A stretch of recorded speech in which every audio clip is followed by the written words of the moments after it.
It has been halfway through the year 2024, so I'm going to give you my picks for the 10 best movies of the year thus far.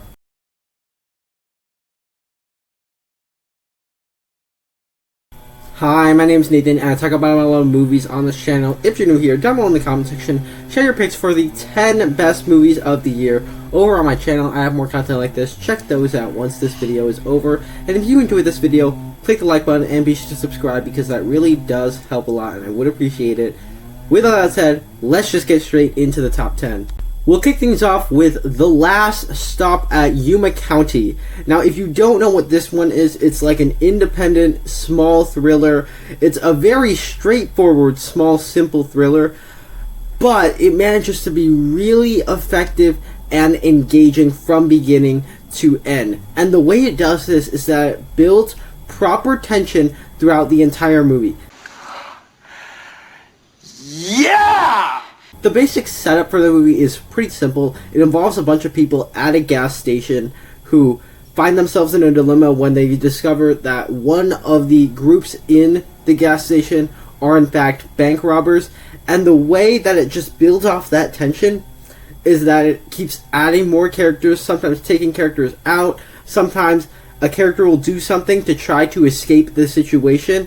Like, it's just a really tense thriller done right. It's smaller in scale, and because it constantly changes its dynamic, it really worked. It worked very nicely for me, and it doesn't overstay its welcome. It's a very short movie. It's only 90 minutes, so I really enjoyed this one. Number 9 is Bad Boys Ride or Die, and for me, this film just had the best elements of what the Bad Boys franchise had to offer. What I thoroughly enjoy about this franchise is the dynamic between the two leads, Will Smith and Martin Lawrence, Mike and Marcus, and sometimes insane action sequences, and I love what they did with the third film in this franchise, where they decided to add a little bit of heart around that, and this movie builds off of that film and just expands it a little bit better, and in doing so, I think it made probably my favorite film of the Bad Boys films. Now, as always, Mike and Marcus have great chemistry throughout the runtime. It's really funny in Bad Boys fashion, but for me, it also just changed up the dynamic just a little bit by adding in the son character as a major character that plays a big role in the plot in this film. And I thought that just changed up the dynamic just enough so that you could have this different emotional hook with the relationship between Mike and his son. And I thought that it maintained the heart of the third film while also delivering everything I want from a Bad Boys film. And with all that as well, the action is also shot the most stylized it has ever been. There are all these drone shots. Sometimes they'll go into security cameras. Like, it's a very stylized film with great characters and a little bit of emotional heart to it. So for me, this was absolutely my favorite of the Bad Boys movies because it combined all the best elements of them. Number 8 is Arthur the King. Arthur the King is a movie that came out a couple months ago. It is a sports drama dog movie starring Mark Wahlberg, Simu Liu, and it's just an old-fashioned, wholesome film. And we don't really get a lot of just these wholesome dramas, and when we do get them, they really do stand out. Like last year, we got The Holdovers. It was one of my favorites of the year, and Arthur the King is just a really, really good, really wholesome movie. It's based off of a true story about a sports racing event and how this team kind of bonded with a dog that was kind of a tag-along but was always helping them along the way. And because dog movies are always emotional, this movie just really tugged on the heartstrings, especially when you get near the end of it. And it's also kind of, you care about the characters, you care about their character arcs. It also kind of has this ongoing theme running throughout it about kind of finding friendship and family in unlikely places. It kind of has that sort of running theme throughout the entire film.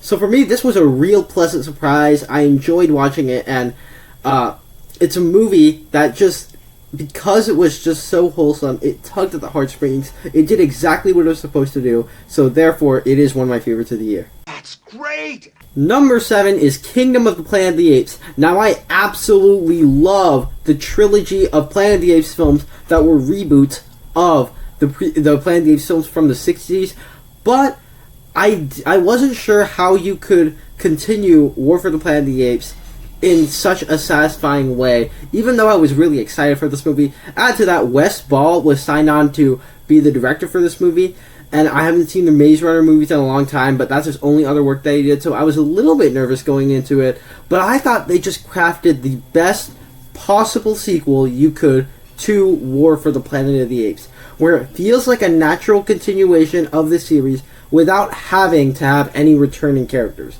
Caesar, although he's dead, has a big presence throughout this entire movie as it explores what his impact and what it left on the ape colony and how that would impact certain colonies of apes 300 years later.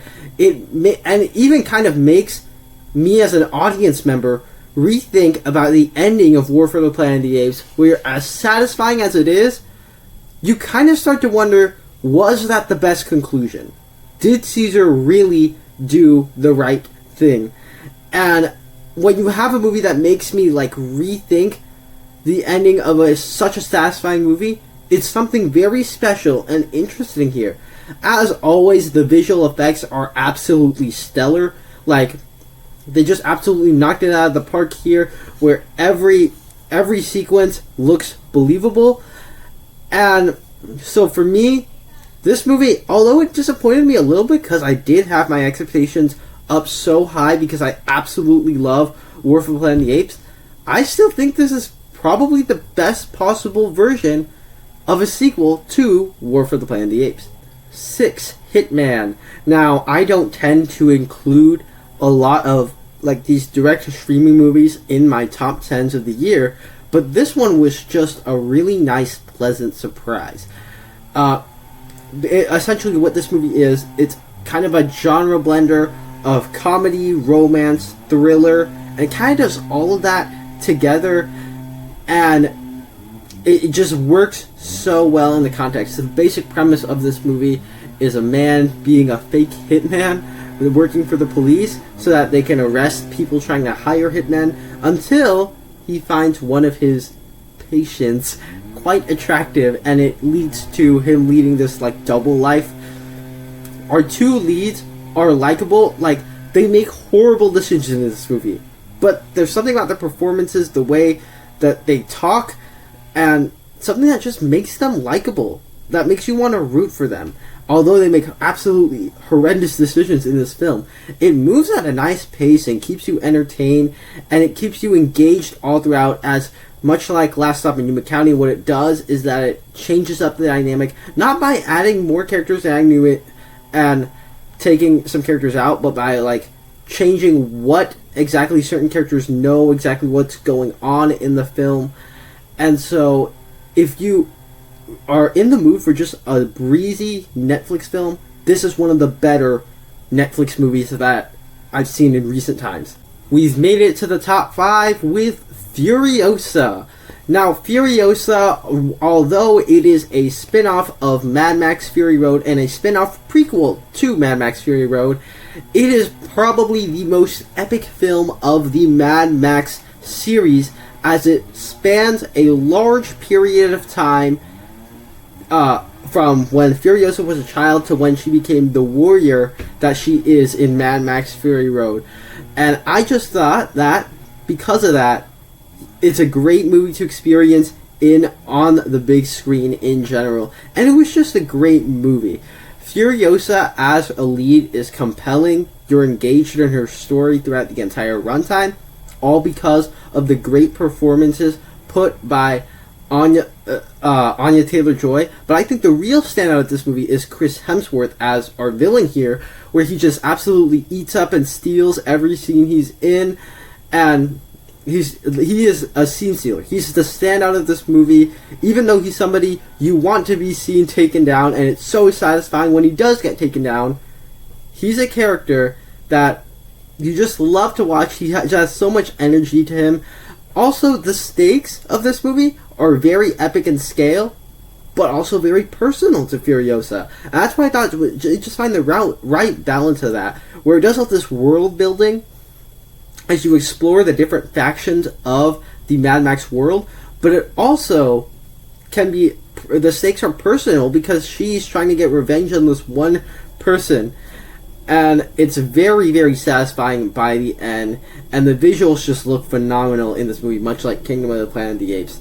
And as for an action movie, these car chases in this movie are very good. They're better than Fast and Furious car chases, if you ask me. So, I think maybe this movie went a bit too long, but that doesn't change the fact that I thoroughly enjoyed this movie and I was entertained by it all throughout it. Number 4, Challengers. Now, this is the Zendaya tennis movie that came out like a couple months ago, and I was pretty late to the party on this one, but I heard some really good things about it, and once I watched it, it absolutely did live up to the hype.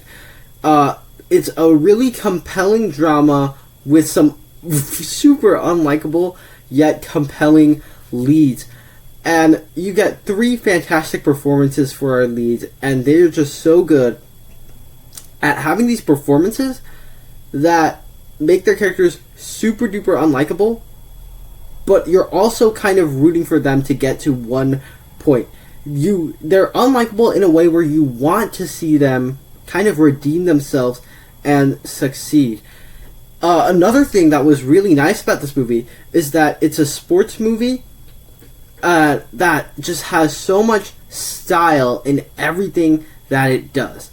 From the way some of the tennis is shot, the way the camera moves when the tennis is shot, and just from the way the story structure is, it's very non-linear. It will cut back to several points in time to have by doing that, I think it reveals things to the audience as the runtime goes on, which just added a little bit more of a dynamic than if you just told it in traditional order. I think just revealing little bits of information piece by piece, I think actually benefited the movie because it still reveals audience the information they didn't previously know, and it just changes up their interpretation of what's happening in our main framing timeline. Also, as unlikable as these characters are, the movie still reaches to a satisfying close where it makes sense with everything that was set up previously in the film. And so, this is a movie where I don't believe I've seen any of the director's previous work, but this was just a really, really solid movie to me. Third place, Inside Out 2. Of all the movies that I've ever watched, pretty much ever, this might be the movie that I have related to the most. And I would say, because I related to it more than the first film, I would say it's a big improvement over the first film. It seems like a movie that's prime for me. Everything that this movie does is relatable to me. I'm a 14-year-old who's in the summer season from freshman to sophomore, and this movie is literally about a kid around my age, and it just explores all of the weirdness that is being a teenager. And I just related to that a lot more than I did with the first film. And it expands on the ideas of the original about emotions in your brain, but it also adds new emotions in the mix and new ways of visualizing development of teenagers.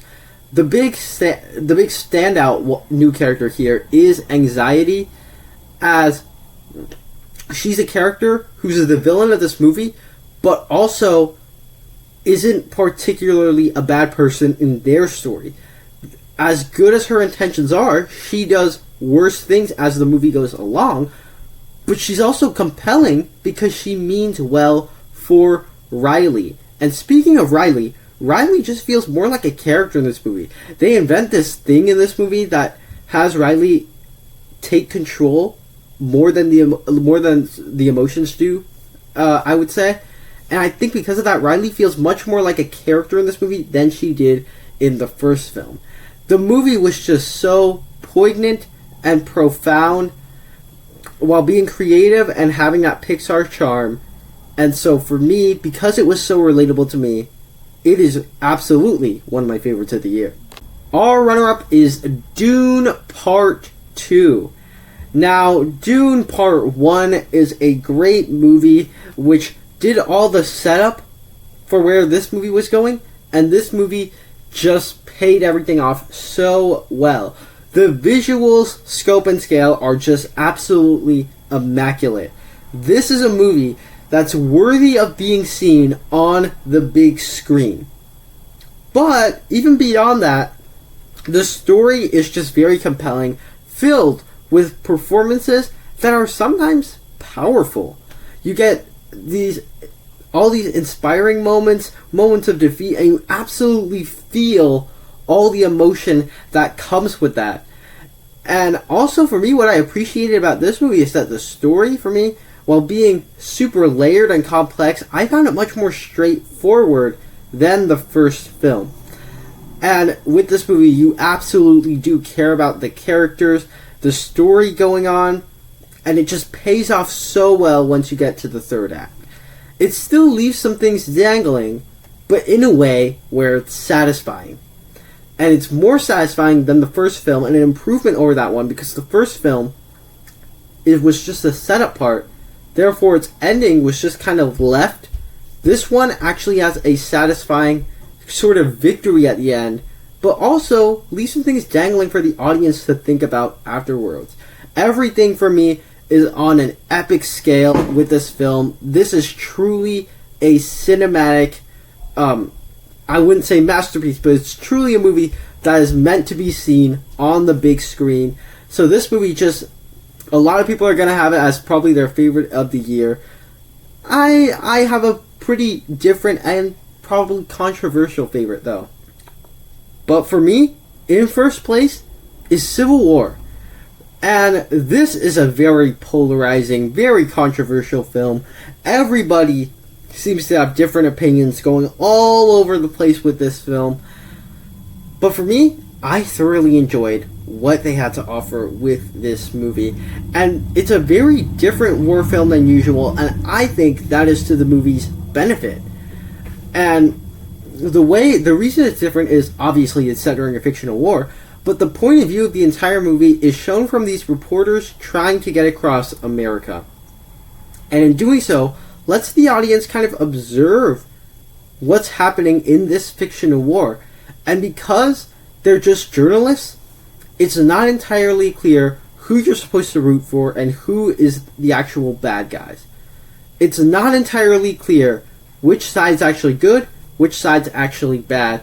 It's just these journalists trying to document what's going on. And in doing so, I think it makes the audience think about who's in the right and who's in the wrong, and it can be left to several different interpretations depending on what you're focusing on in this film.